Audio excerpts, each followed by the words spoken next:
Hello, my name is Stephen Machado. I am an agronomist at the Oregon State University Columbia Basin Agricultural Research Center near Pendleton. Today I will talk about designing cover crop and alternative cropping systems for Eastern Oregon, and hopefully by the end of the talk you will have some information that you can use to design your own alternative crops and cover crop systems at your farm.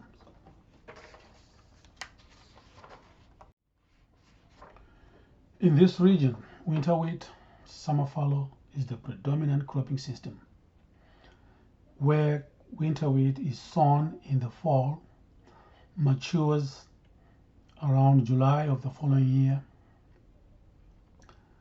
The land is then followed from August to the fall of the following year for a period of 14 months, primarily to conserve soil moisture.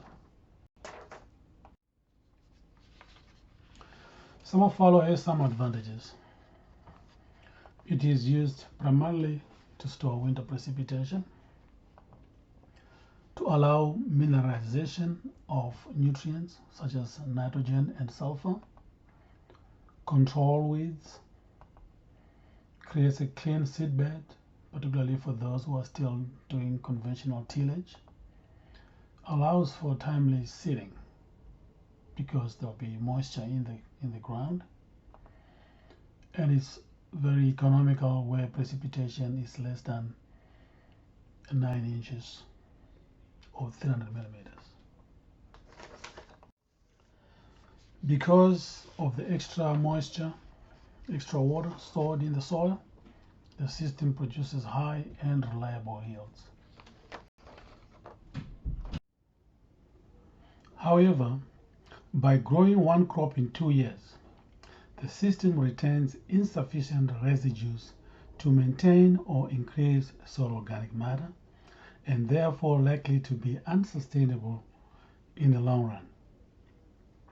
Studies at the Oregon State University Columbia Basin Agricultural Research Center indicated that 5,000 to 7,000 pounds per acre of biomass per year should be produced and retained in the soil to maintain or increase soil organic matter under the summer fallow system. Adoption of conservation tillage systems and chemical fallow systems has not significantly increased soil organic matter, mainly due to insufficient residue production and retention. One crop in 2 years. Annual cropping produces sufficient residues and favors soil organic matter buildup under both conventional tillage and no-till cropping systems. However, annual cropping is risky in regions of eastern Oregon with low precipitation.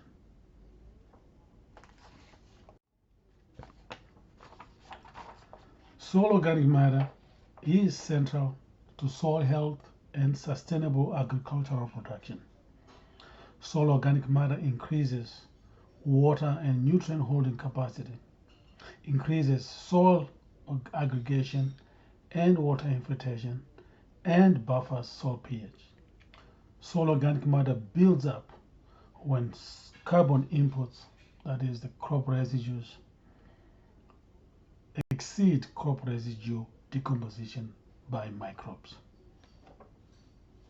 Despite these concerns of the summer fallow system, growers still prefer the system because the system conserves water and produces reliable wheat yields. Clearly, there is a need to modify the wheat fallow system to enhance soil organic matter buildup, soil health, and sustainability.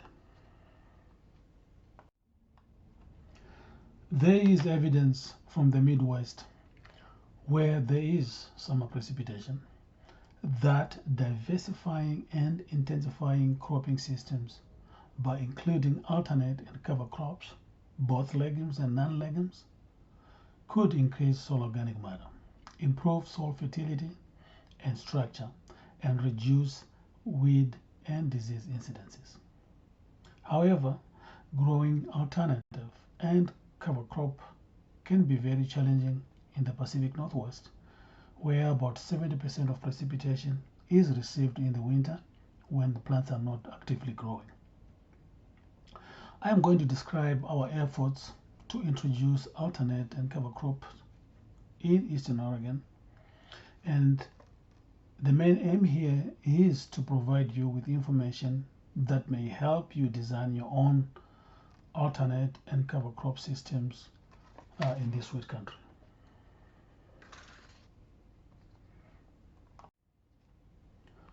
Beginning with alternative crops.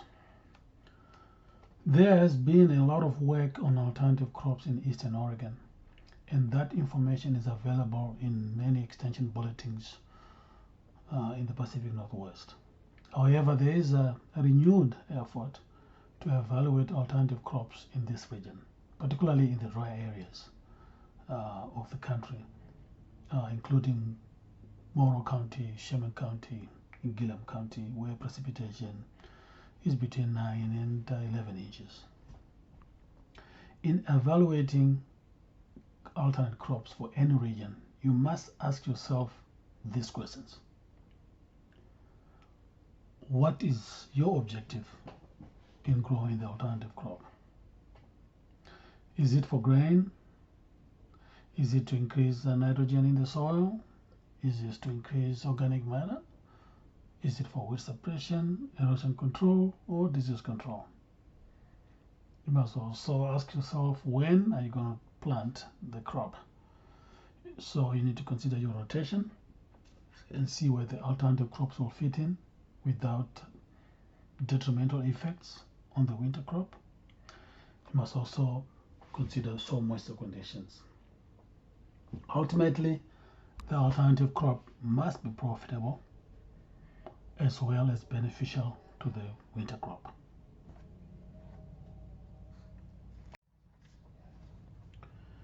For Eastern Oregon, there is a potential to intensify the winter wheat. For the fall alternate crop, these are some of the crops you can consider. That's Austrian peas, sweet clover, winter lentil, winter barley, annual ryegrass, phacelia, tillage radish, turnip, rapeseed. Typically, the crop would be planted in September and overwinters, and then terminated in early spring of the following year.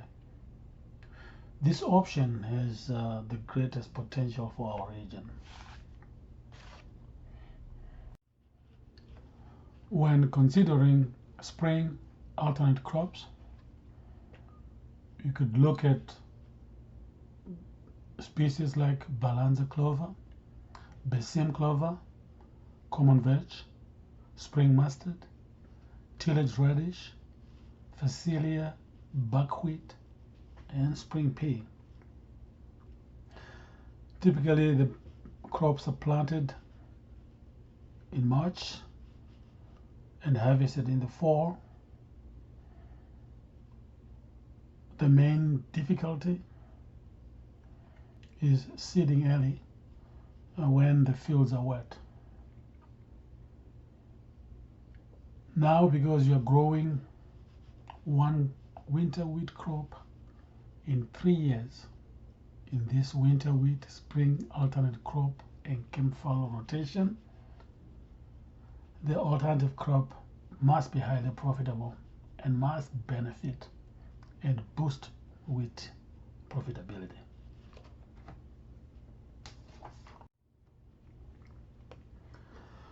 You could also try summer alternative crops, and you could consider these crops for that rotation: safflower, sunflower, balanza clover, Besim clover, cowpeas, sun hemp, tillage radish, phacelia, buckwheat, Proso millet, Sudan grass, and chickpea. The most important issue here is moisture to establish the crop.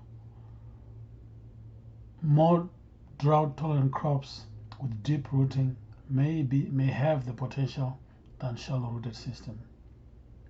And here you're also growing one wheat crop in 3 years, so the alternative crop must be highly profitable as well.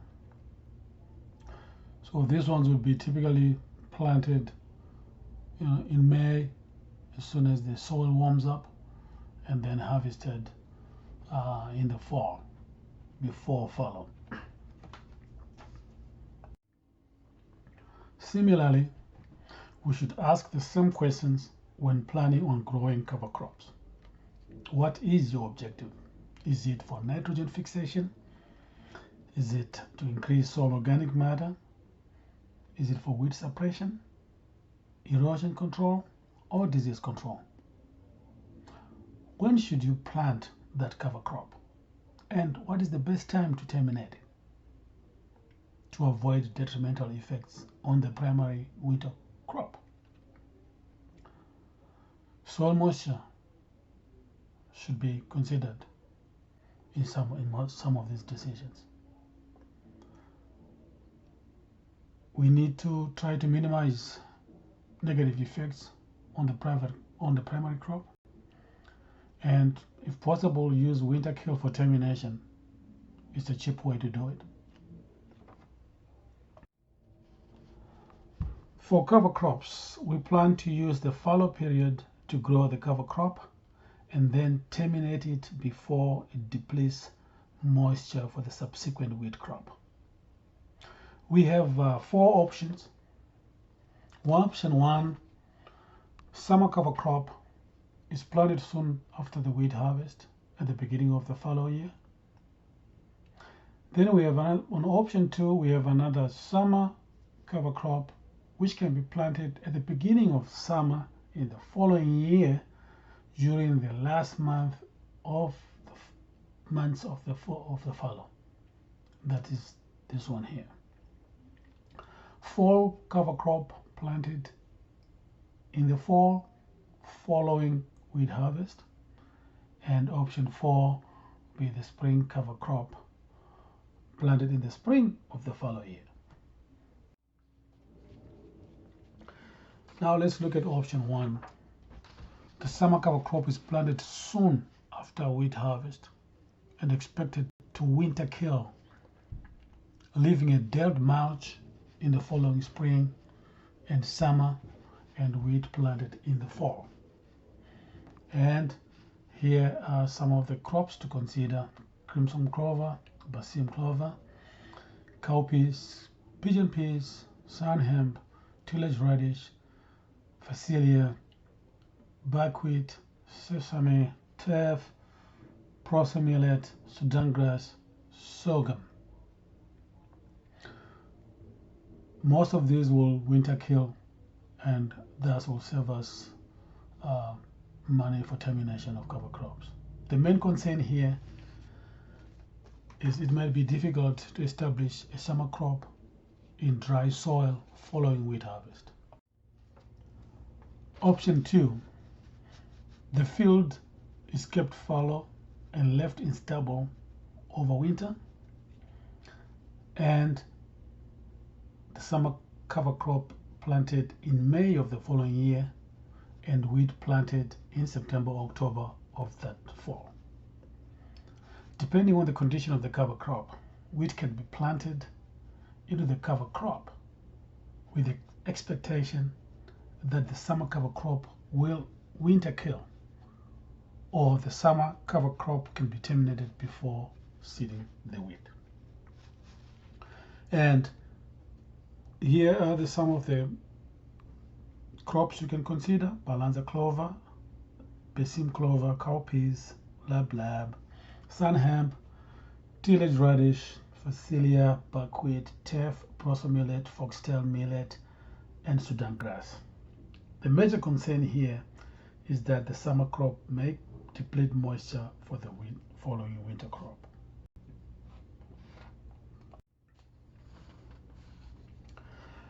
Option 3, that's the fall cover crop. So the cover crop is planted soon after wheat harvest. Let it overwinter and terminate it in the spring of the following year, and then wheat planted into the cover crop stubble in the fall. Crops to consider include Austrian peas, sweet clover, winter lentil, winter barley, annual ryegrass, phacelia, tillage radish, turnip, rapeseed. The major concern here is that the fall crops may deplete moisture for the following wheat crop, and timing of termination is critical. Option 4, spring cover crop. The field is kept fallow after wheat harvest and left in stubble over winter, and then the spring cover crop planted in spring of the following year around March, April, and then wheat planted in September or October of that fall.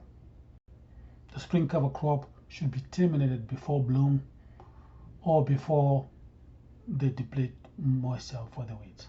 Crops to consider include balanza clover, basin clover, lupin, common vetch, spring mustard, tillage radish, phacelia, buckwheat, and spring pea.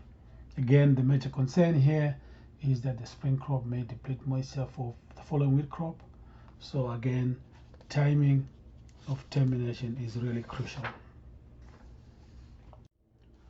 So we have started evaluating cover crops and alternate crops for Eastern Oregon to include in our wheat rotation under the Resilient Dryland Farming Appropriation Project. This is a USDA ARS OSU collaboration with Catherine Riordan and Christina Haggerty as leads.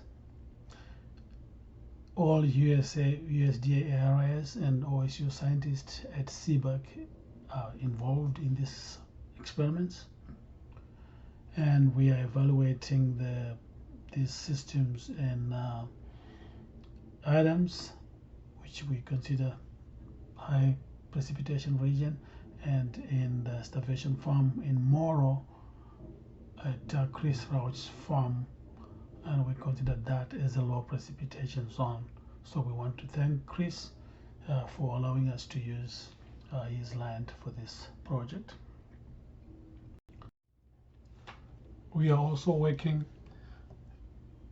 in collaboration with NRCS, Soil and Water Conservation District, in another cover crop project for Eastern Oregon, involving Nick, Owen, Corey, Rachel, and me. And also we have grower cooperators where we are conducting these experiments, Keith Mota, Eric Orem, and Tim Rust. We want to thank Tim, Eric, and Keith for providing land and support for the project. These experiments are in their second year, and we don't have results yet, and certainly these dry conditions are making it difficult to come up with anything, but we'll keep you appraised as we continue this project. I'm looking forward to any questions during our field day on June 15 on this project. There are some useful resources on cover crops and alternative crops. You can find on NRCS site and on the SARE site as well. You can also look at to private companies. They have got a lot of resources on these cover crop systems. Thank you.